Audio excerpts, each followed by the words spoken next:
Because Muslim girls wear diamonds. That's true. Of course. When I wear my hijab, that. Yes. When I wear my hijab, nobody can understand Say it what I again. have. Say it again. We Muslim girls wear diamonds. Mashallah. Alhamdulillah. Because Allah protects us. Mashallah. Because we are the most precious jewelry. Yes, mashallah. Call ourselves golden, diamonds, and all that. Yes, mashallah. Alhamdulillah. I'm Emirat of the region.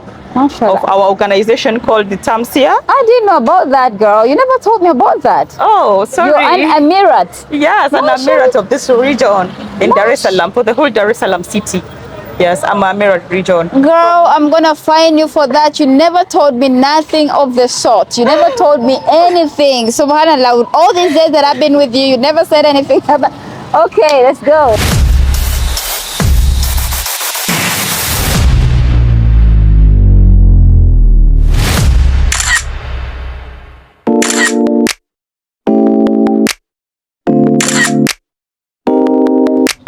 Assalamu alaikum. Wa alaikum assalam wa rahmatullahi. Welcome to the Noble Show, my beloved sister. Thank you. Yes, mashallah. Such a great pleasure hosting you. Alhamdulillah. Same to me. Alhamdulillah. Assalamu alaikum wa rahmatullahi wa barakatuh, my noble brothers and sisters. Welcome to the Noble Show. This is On a Date with Ashuurah Mutale. And subhanallah, I am in Dar es Salaam and I'm hosting my beloved sister. This is Sister Zakia Saleh Rajab. Mashallah, it's such a great honor having you on the show. MashaAllah. May Allah put barak. My dear ones, this is a show whereby I host my beloved sisters from different parts of the world, and we talk about just anything. This is a girlish talk. Yes, it has chit-chatting, and then we talk about the socio-economical life, the challenges that we are facing in the day-to-day life. This is in our ummah, and then how can we come about with them? What can we do? We are looking for solutions and pieces of advices and how we can help ourselves or one another to better ourselves. On the show today, you just heard my beloved sister. Yes. What are we going to talk about? I think we are going to talk about balancing education and Islam. Yes.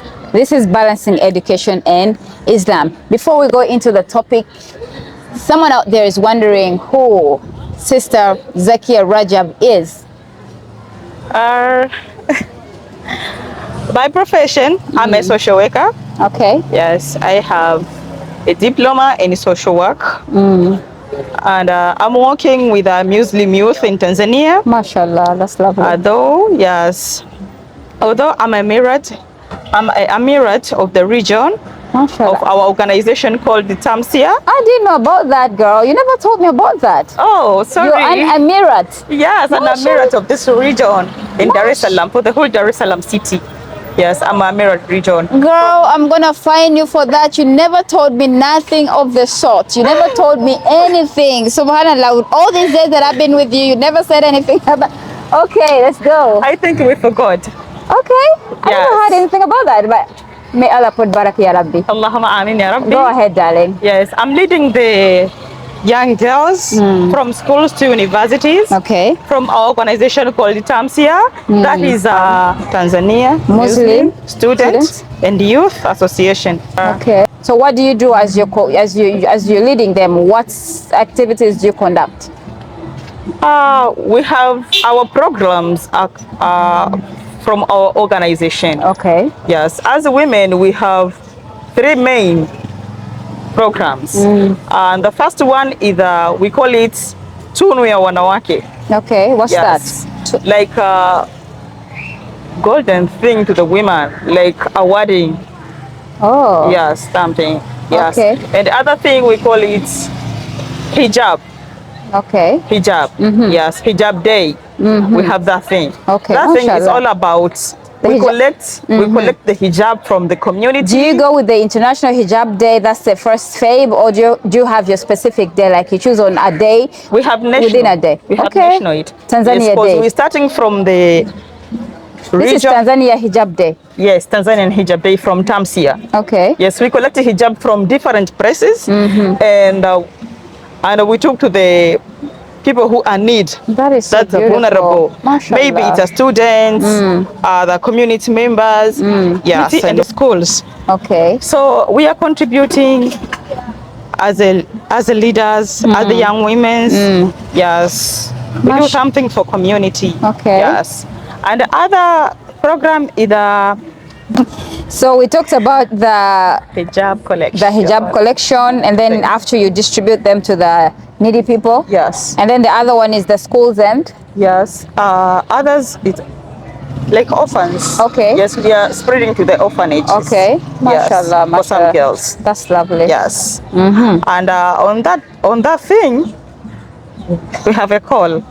Okay. To the other people who can able support us to contribute that hijab. Okay. Because we have a lot of number of people who are in need. Okay. And the number we collect is not we are not afford to every vulnerable. Okay. So yes, if anybody can support us, sure, you leave your numbers. Welcome. Yeah, you leave your numbers. So she's literally dealing with the girls in Tanzania, and she's heading the department of the girls in the organization. Yeah. And they collect hijabs, and you teach the girls. Yes. And they go to orphanages. Well, it's literally about the dawah and charity. Yes. So for anyone out there who can help out, please, you're going to have her numbers on the screen, all the numbers of the organization, whatever.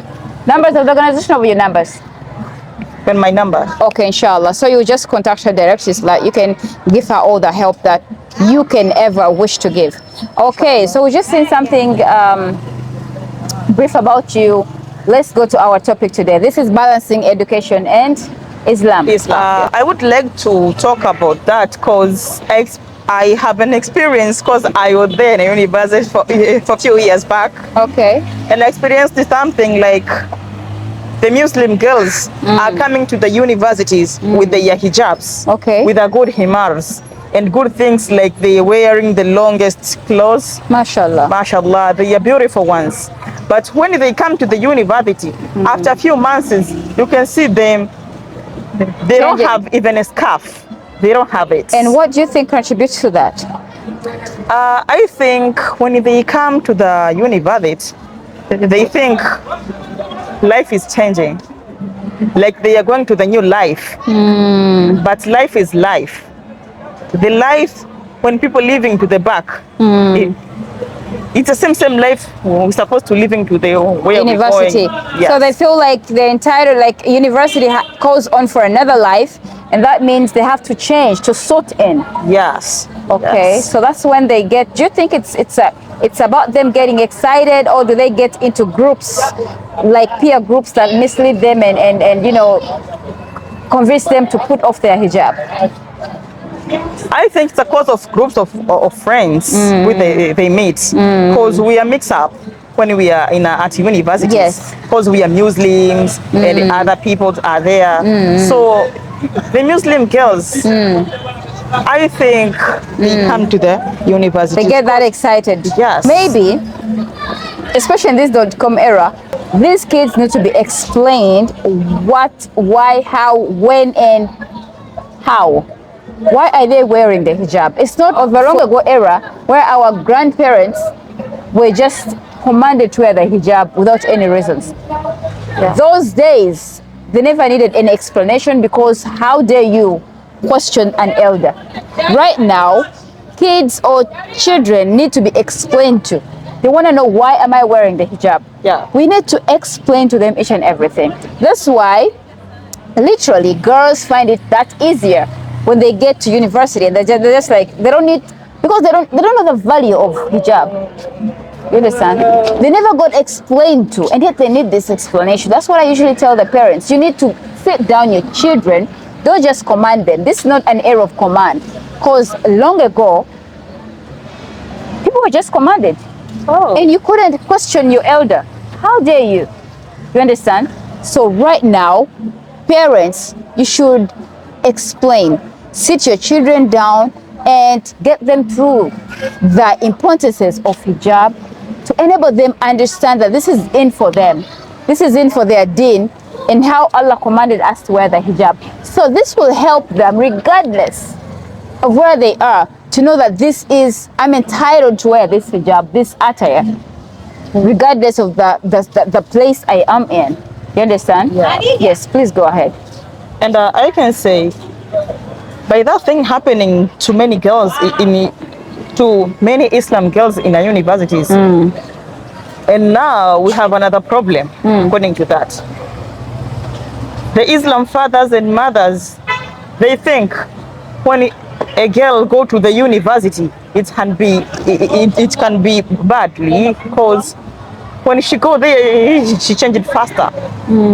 Yes. Okay. So that they are commanding them, you don't go to the university, because when you go there, it will be you're going like to be, that. Yes. Yeah. So meaning this So, is yes. limiting parents to take children Yes, to the university, because they universities, think yes. they're going to get spoiled. Yes. Oh. Do you know that? Do you get that? I get that. Okay. So I think that thing is not true. But as a parent, we are supposed to sit down with our daughters and our child and to teach them about Islam, what Islam is, what Islam needs, what Allah needs, and who we are to the Allah, and who is Allah, and what the benefit to know Allah to us. Because that girls, they can fear Allah rather than fear their parents. We need to instill them to fear Allah Yes. more than their parents, because Yes. literally when they're at the university, their parents are not there. They can't even know what they are doing. Remember, a child can come out your home well dressed up and Yes. well covered. Yes. They can't even wear the niqab. Yeah. And then when they reach at the gate of the university, they put them off. Yeah. So we should teach these children to fear Allah, because Allah is watching them wherever they are, Of course. unlike their parents. Nah. Okay, that's very good. So instilling morals Yes. and values Yes. of our religion. And that thing, when girls are moving from their deen, their culture, when they're removing the hijab from university, and do you know what happened to the other people in a university says? Have you seen how the Muslim is easier?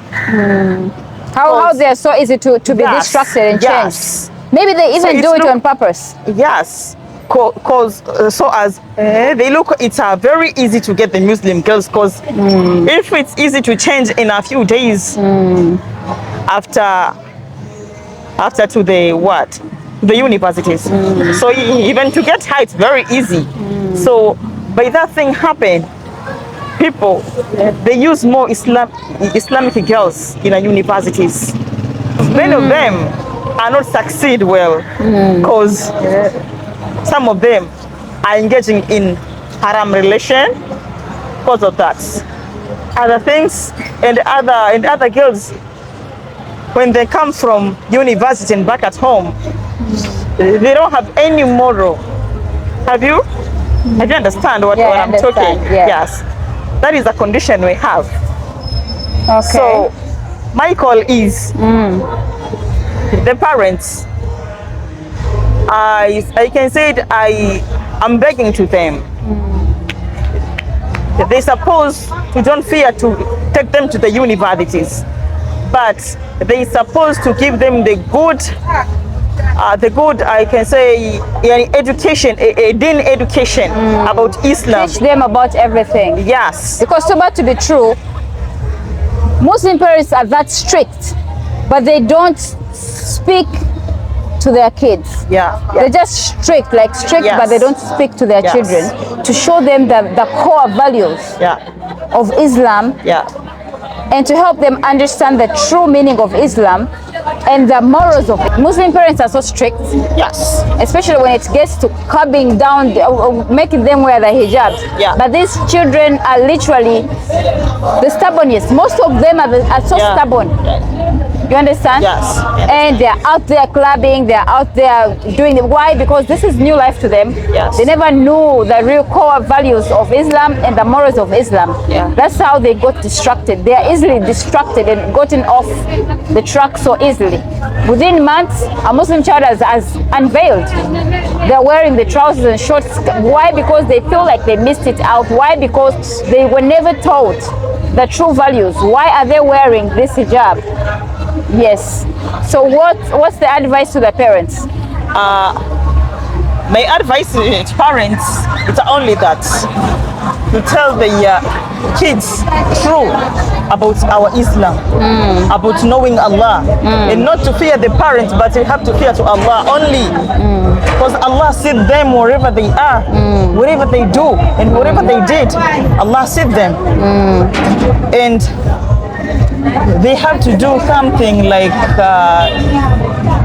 they have to do something to make the Muslim girls to look like a pearly,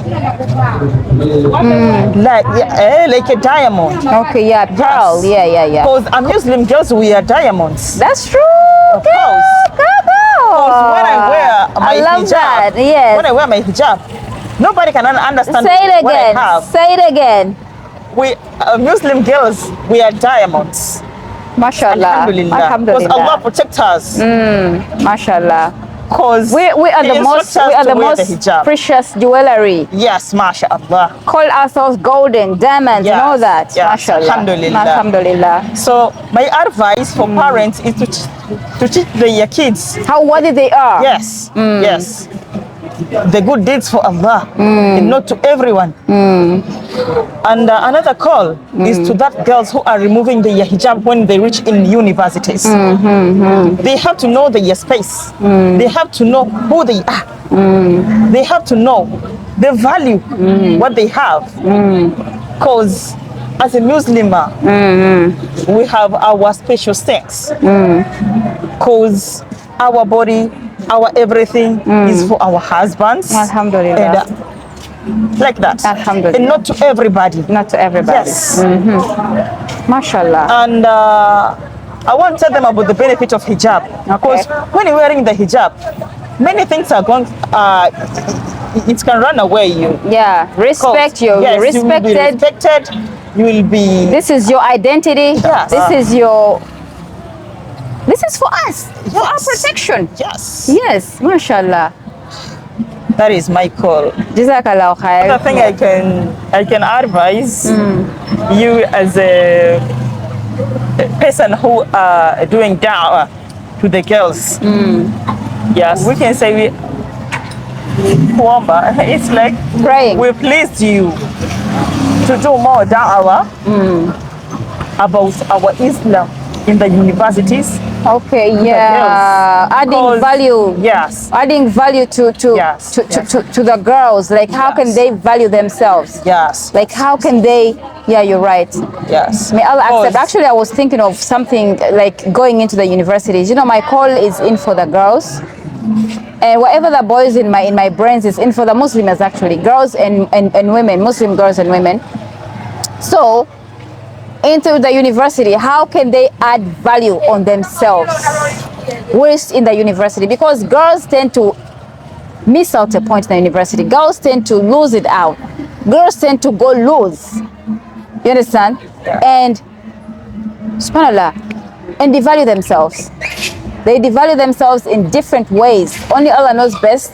In my just like I said initially, like Muslim parents are way so strict in ways that's not benefiting their children. Well, it benefits the children in the early stage, but as the child grows up, they are not instilled in with morals and values and customs of Islam. In this era, children want to know the what, how, why, when. Why should I do what I'm doing? Explain to them. You understand? So when these girls get that freedom at the university, they're just like, oh, we've been waiting. And some of them even say, I'm waiting for that time when I'll be free. Yes. And when they get the time, subhanAllah, the child that you carved down the child that you've been seeing at your home, so humble and all that, the child will get wilder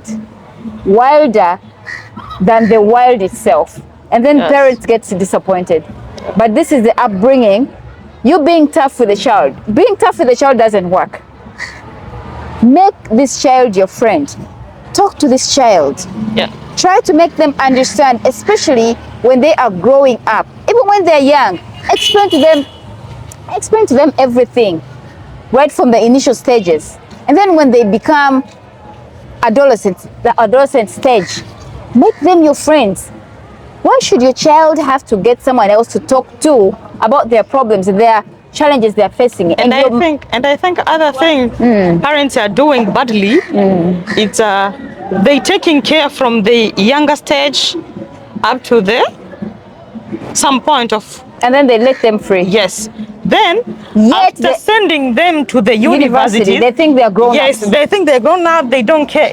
They don't Anymore. care again. They don't taking care. Yet that's a very sensitive stage. That your children need you even more than they needed you when they were young. Yes, parents, you're right about that. Parents literally tend to neglect or give up, or they think, oh, you're grown up, take care of themselves. Which is so wrong. This stage, make that child. Muslim parents tend to be so tough. They don't want to talk about nothing. Why should your child have to look out for someone to talk to about their problems or seek advice from? Yes. Who knows what advice they'll give them? You are this child's parent. You are knowing them much more better than anyone else does. So please take on the role, take on the lead.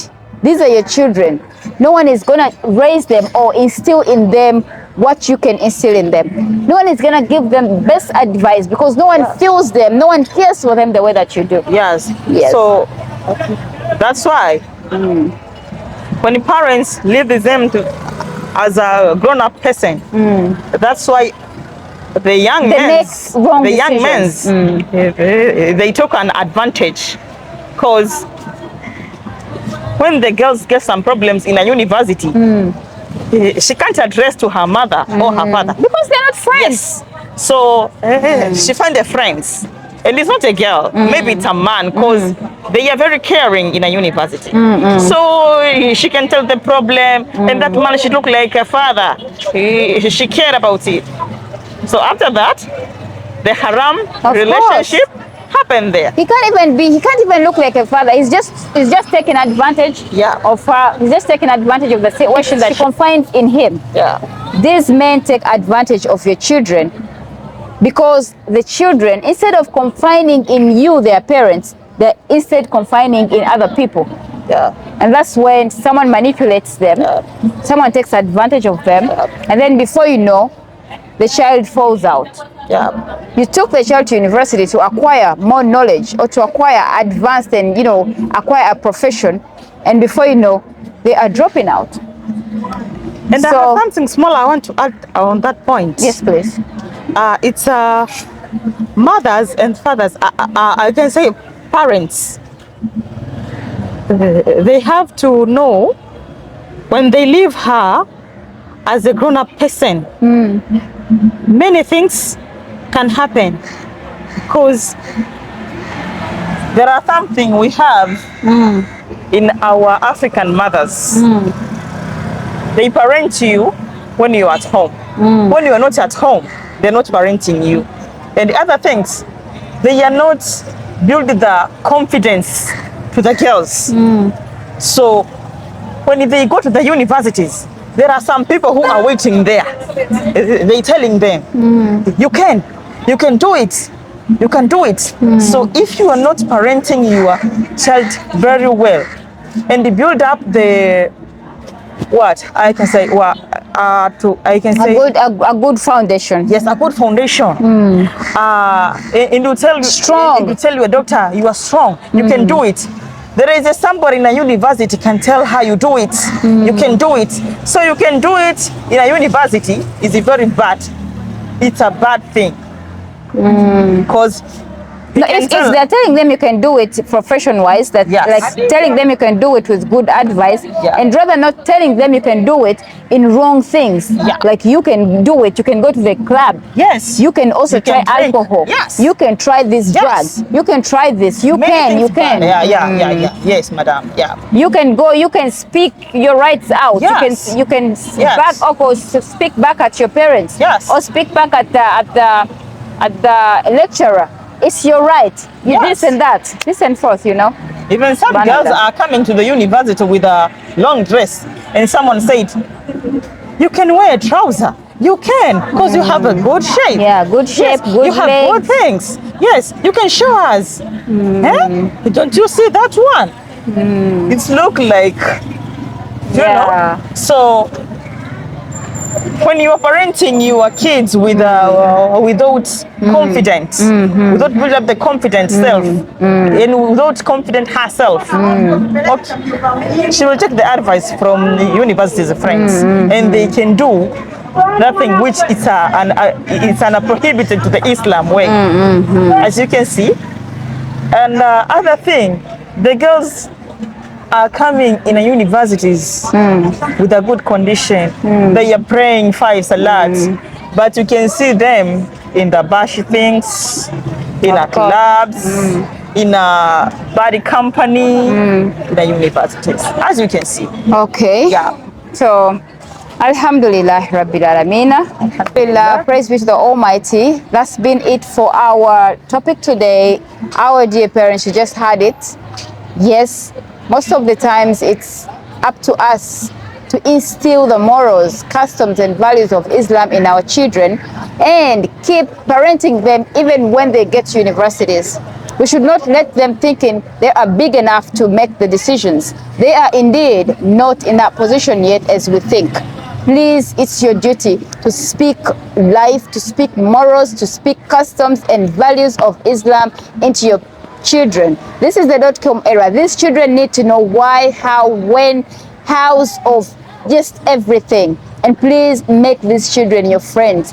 Make your children so comfortable enough to be entrusting you with their problems, to confide in you. Instead of them running to other people and looking for pieces of advice, you are their parents, you grew them up, and no one else knows them more than you do. So please, our dear parents, do it for yourselves and for your children as well. We do love you for the sake of Allah. Thank you so much for watching this show. Please don't forget to subscribe to the channel. Please click on that notification button so that you can be notified about the new videos. Please like the video, comment on the video, and please don't you forget to share the video. We do love you all for the sake of Allah. Assalamu alaikum wa rahmatullahi wa barakatuh. Lots are still coming your way. Wa rahmatullahi wa barakatuh. Ciao, ciao.